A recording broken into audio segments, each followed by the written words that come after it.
الحمد لله الحمد لله الحمد لله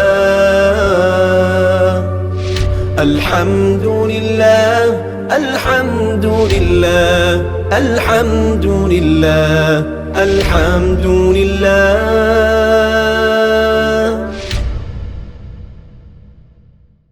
بسم اللہ الرحمن الرحیم.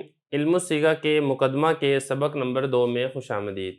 گزشتہ سبق میں ہم نے علم اشتقاق کی تعریف پڑھی تھی. آج کے سبق میں ہم علم اشتقاق کا موضوع اور غرض و غایت کو پڑھیں گے. عبارت آپ دیکھ لیں.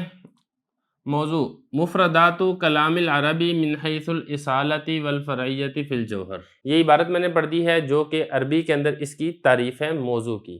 اب آپ اس کا ترجمہ دیکھ لیں، پھر ہم انشاءاللہ اس کی تشریح کرتے ہیں.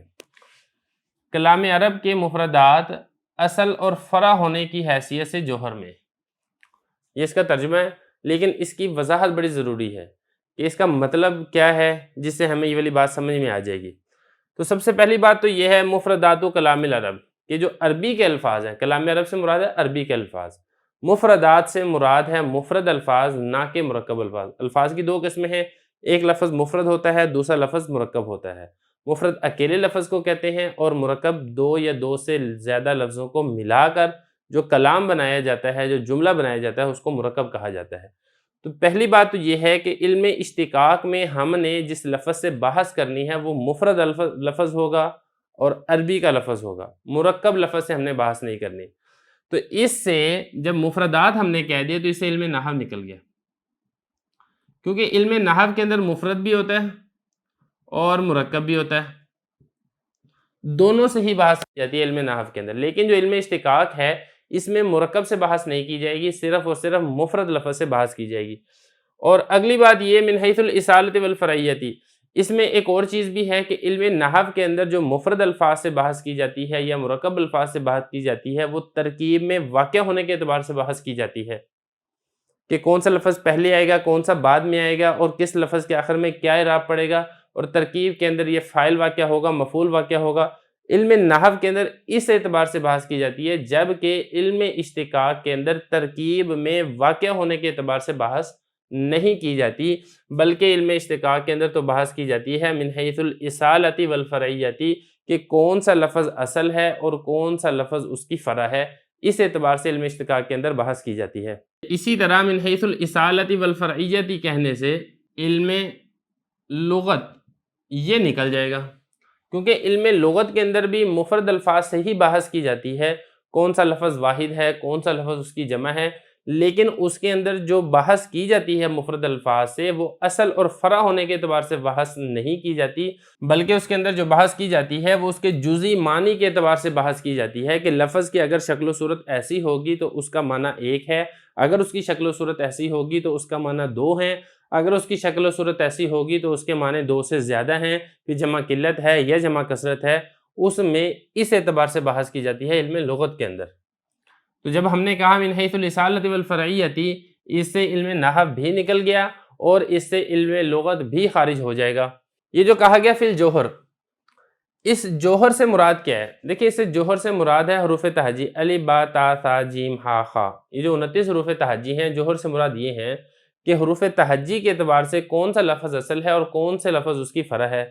اس سے کون سا علم نکلے گا؟ اس سے علم صرف نکلے گا کہ علم صرف کے اندر بھی اگرچہ لفظ کا اصل اور فرع ہونا ہی معلوم ہوتا ہے، جیسا کہ سید ہے، اب سید اصل میں سیود تھا، تو یہ علم صرف سے آپ کو پتہ چلے گا کہ سید اصل میں سیود تھا، لیکن صورت اور حیت کے اعتبار سے بحث کی جاتی ہے علم صرف کے اندر کہ جو سید تھا اس کی اصل شکل و صورت کیا تھی؟ وہ سید تھی.